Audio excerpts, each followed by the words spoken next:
You read about the case of Cheryl Hopwood. She applied for admission to the University of Texas Law School. Cheryl Hopwood had worked her way through high school. She didn't come from an affluent family. She put herself through community college and California State University at Sacramento.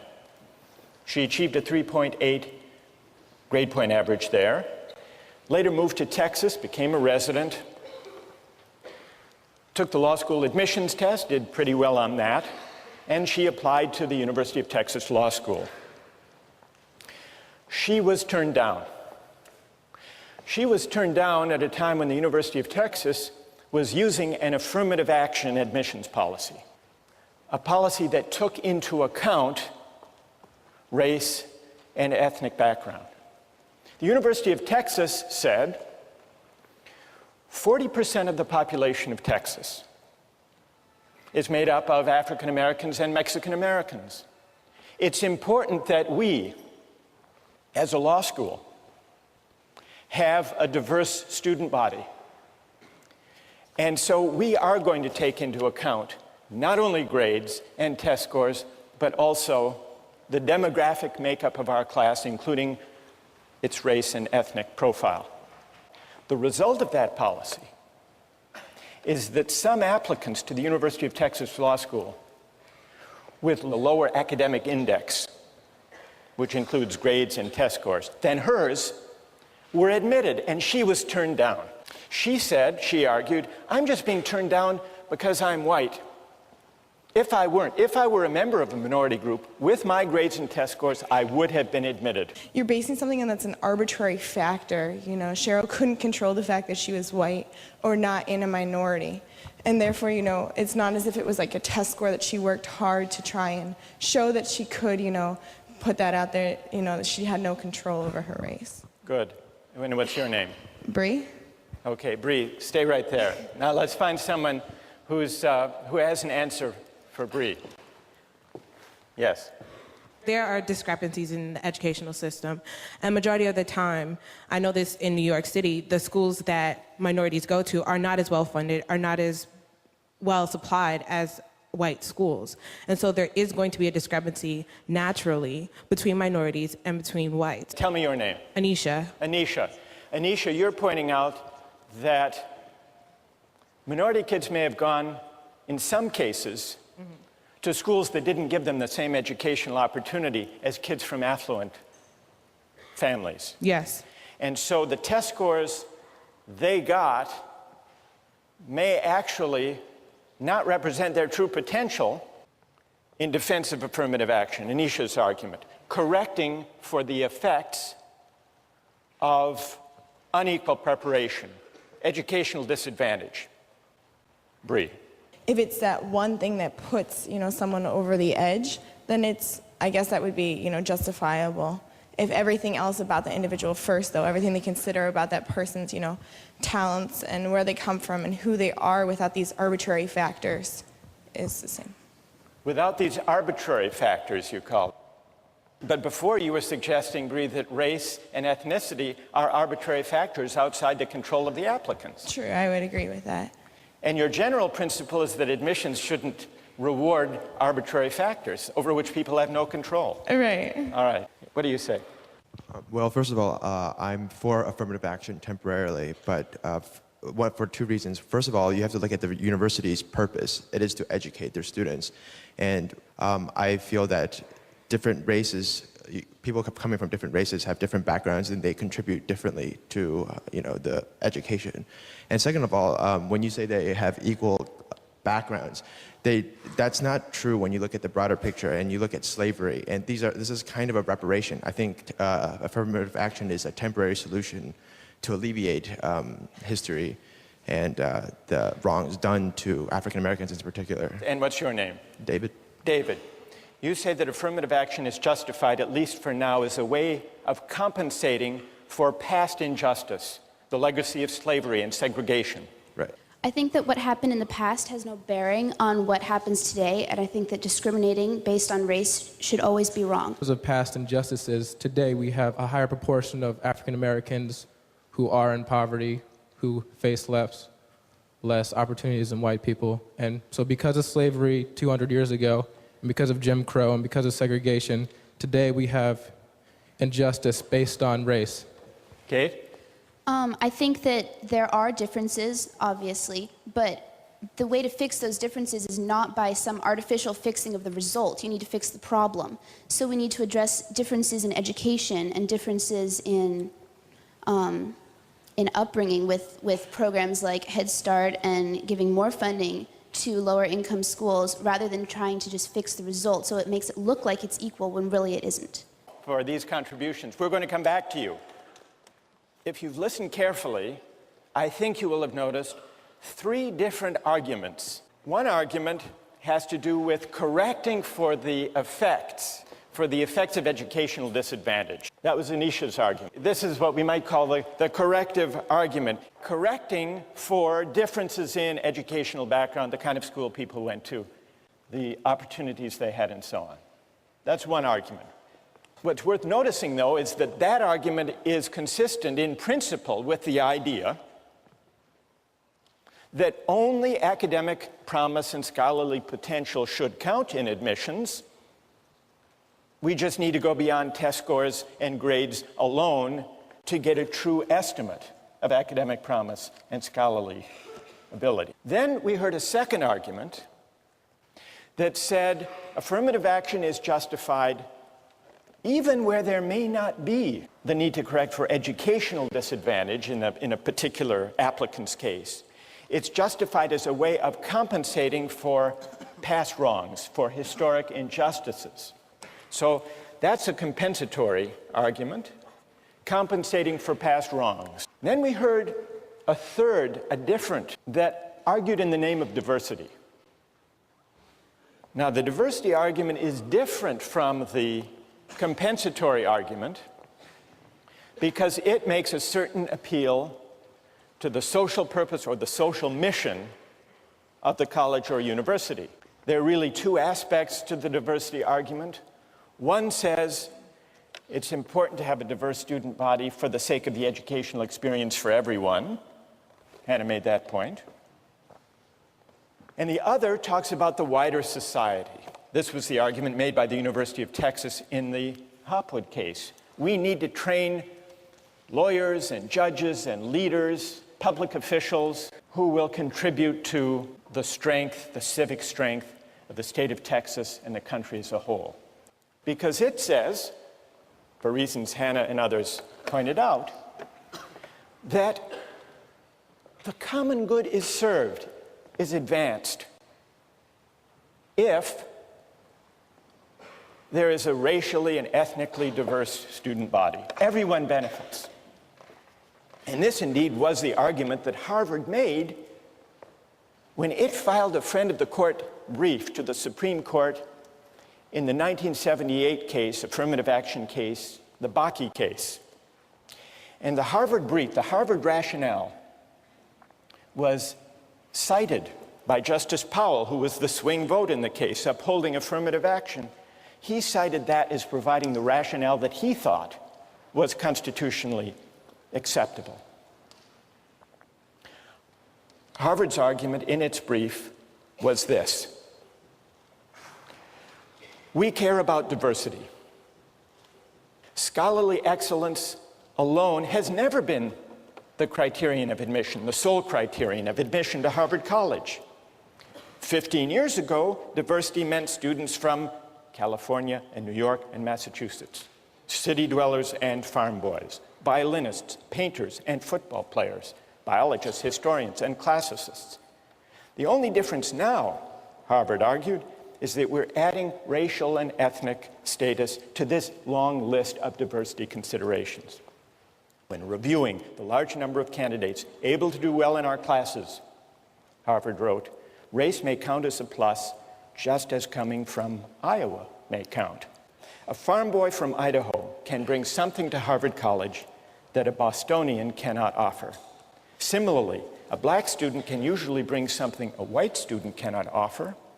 The quality of the educational experience of all students depends in part on these differences in the background and outlook that students bring with them. That was Harvard's argument. Now, what about the diversity argument? Is it persuasive?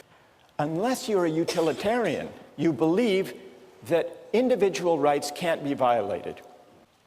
Now, one obvious reason to worry is Aristotle's defense of slavery. He defends slavery, which existed as an institution in the Athens of his day. Well, what is his defense of slavery? Two conditions have to be met for slavery to be just. First, it has to be necessary. And Aristotle says, at least in our society, slavery is necessary. Why is it necessary? If there are to be citizens who are freed from manual and menial and household chores, to go to the assembly, to deliberate about politics, there have to be some who look after those menial tasks, the mere necessities of life. He says, unless you could invent in some science fiction a technological fix, then there are going to be those who have to do the hard and difficult and menial labor if there are to be citizens deliberating about the good and realizing their nature. So slavery is necessary for the life of the polis, for there to be open to citizens. And what those who disagree point out is that there are a lot of people in Athens who are slaves, not because they were born to be slaves or fit to be slaves, but because they were captured, they were losers in a war. And so Aristotle admits that as practiced in ancient Athens, slavery didn't necessarily line up with who actually is fit or born to be a slave. Yes? My objection to Aristotle is that he wants to match a person to a role. And, you know, if you walk like a pirate and you talk like a pirate, you know, you should be a pirate. And that is what is right.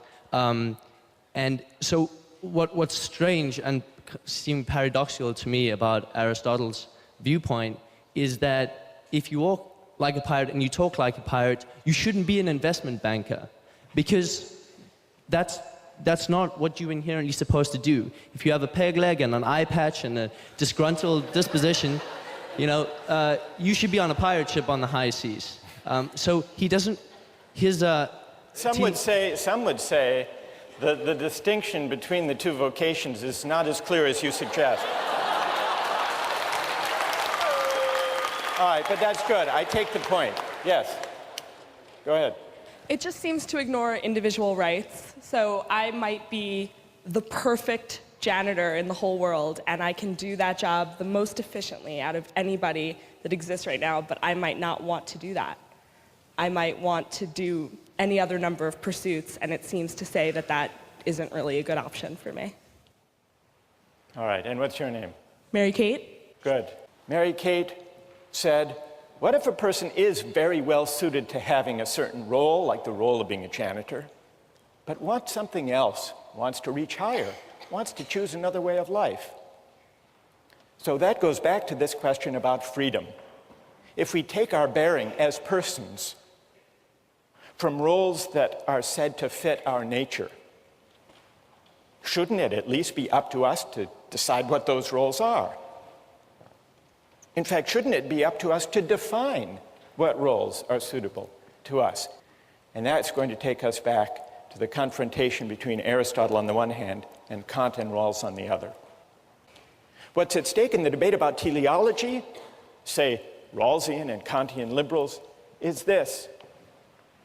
If you tie justice to a particular conception of the good, if you see justice as a matter of fit between a person and his or her roles, you don't leave room for freedom.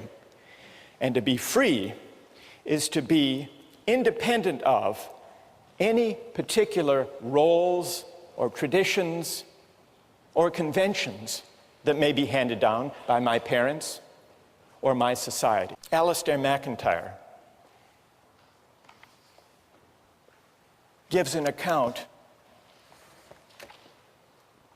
what he calls a narrative conception of the self. It's a different account of the self.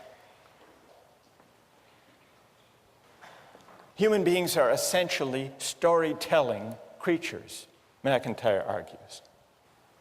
That means I can only answer the question, what am I to do, if I can answer the prior question, of what story or stories do I find myself a part? That's what he means by the narrative conception of the self. What does this have to do with the idea of community and belonging? McIntyre says this: once you accept this narrative aspect of moral reflection, you will notice that we can never seek for the good or exercise the virtues only as individuals. We all approach our circumstance as bearers of particular social identities. I am someone's son or daughter, a citizen of this or that city. I belong to this clan, that tribe, this nation. Hence, McIntyre argues, what is good for me has to be the good for someone who inhabits these roles. I inherit from the past of my family, my city, my tribe, my nation, a variety of debts, inheritances, expectations, and obligations. These constitute the given of my life, my moral starting point. This is, in part, what gives my life its moral particularity. That's the narrative conception of the self. And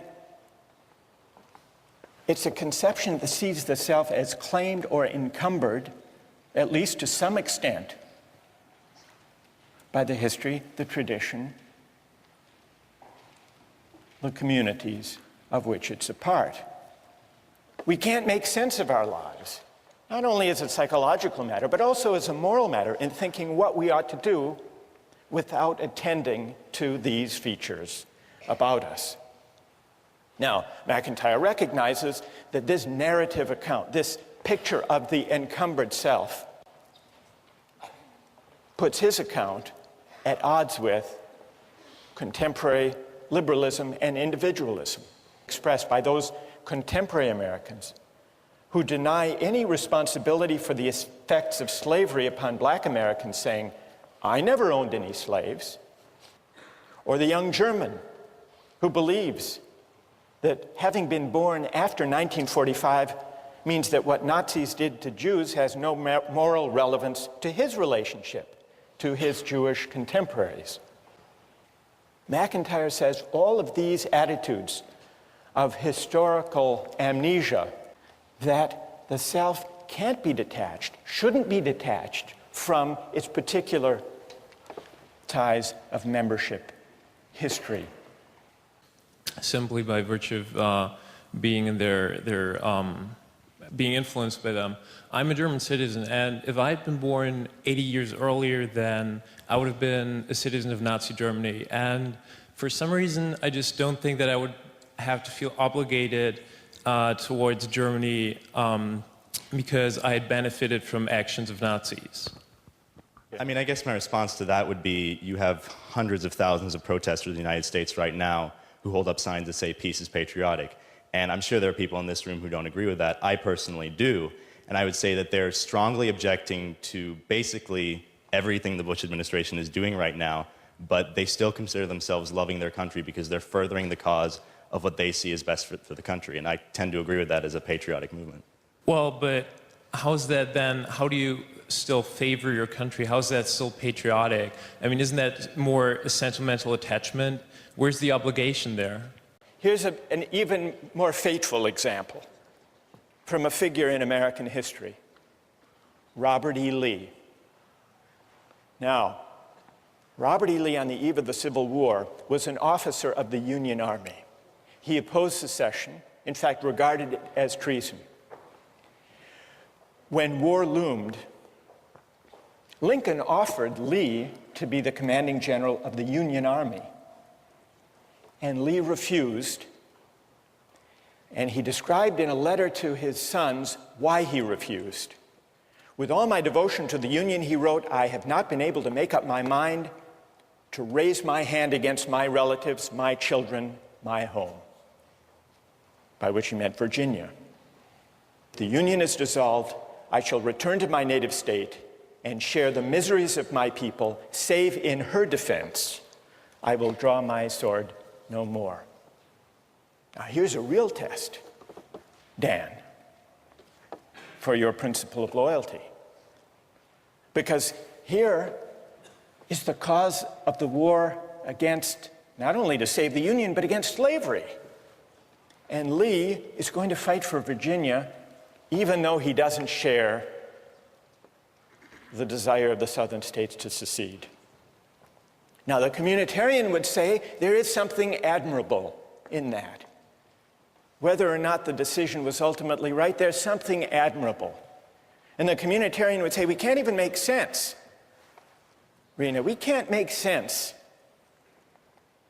of Lee's dilemma as a moral dilemma unless we acknowledge that the claim of loyalty arising from his sense of narrative of who he is a moral, not just sentimental, emotional tug. Well, let's take a look at a short clip from the documentary Eyes on the Prize. It goes back in the 1950s in the South. Here are some situated American Southerners who believe in the tradition, in the shared understandings of segregation.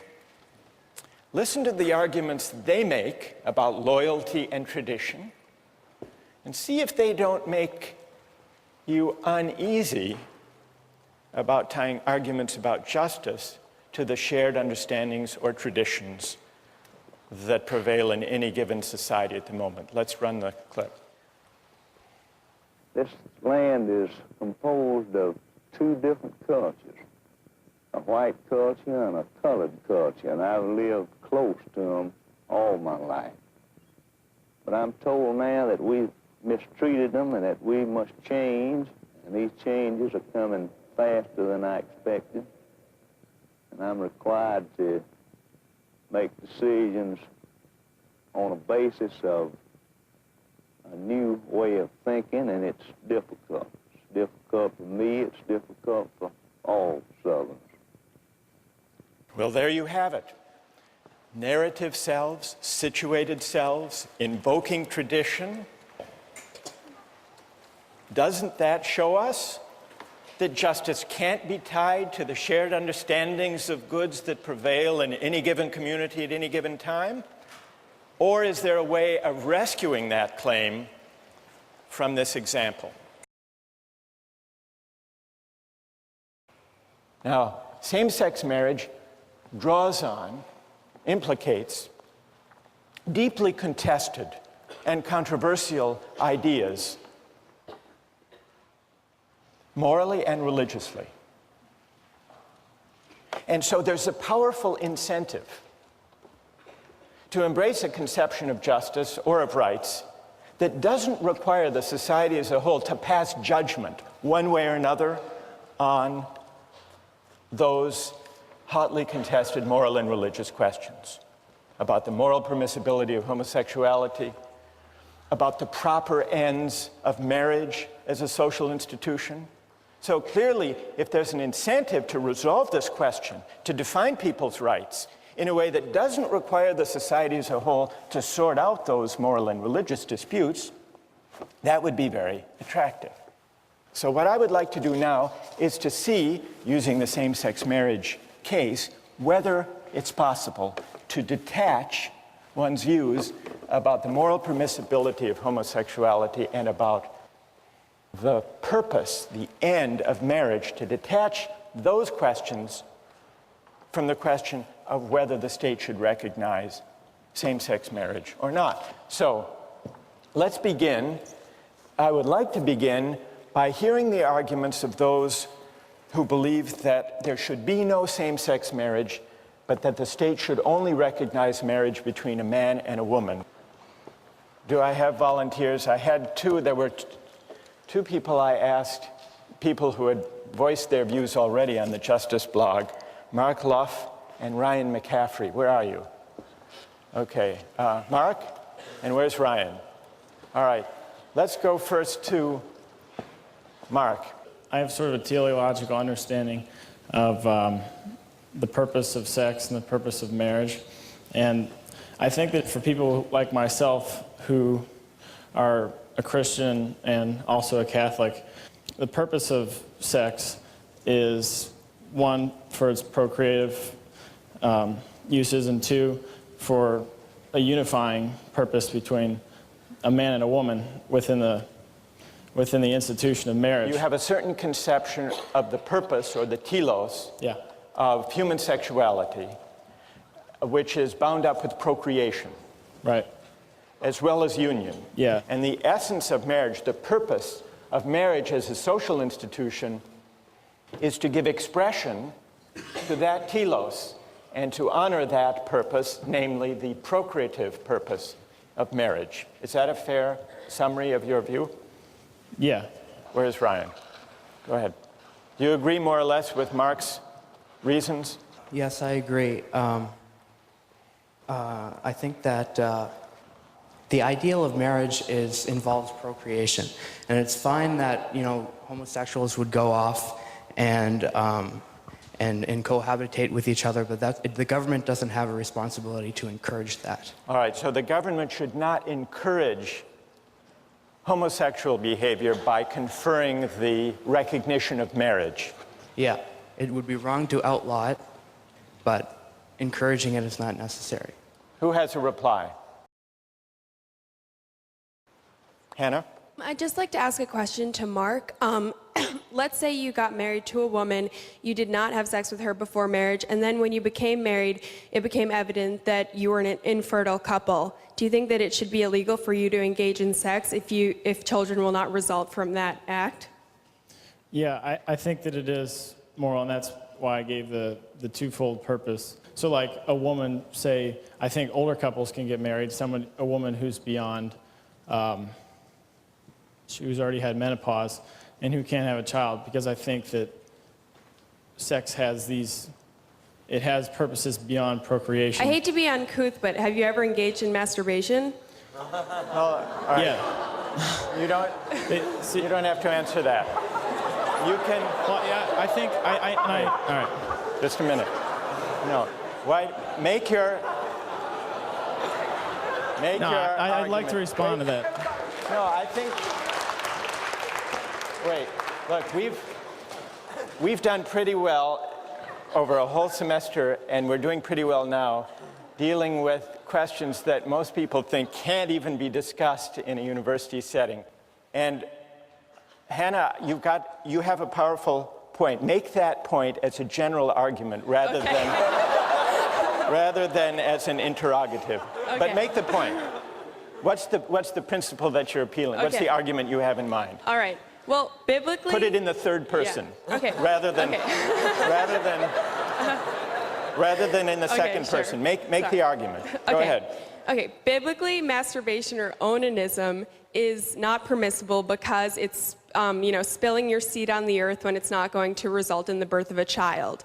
But what I'm saying is, you're saying that sex, there's something wrong with sex if it doesn't produce children or reinforce the marriage bond. Right. But then how can you say that there's something wrong, that masturbation is permissible if masturbation obviously is not going to create a child?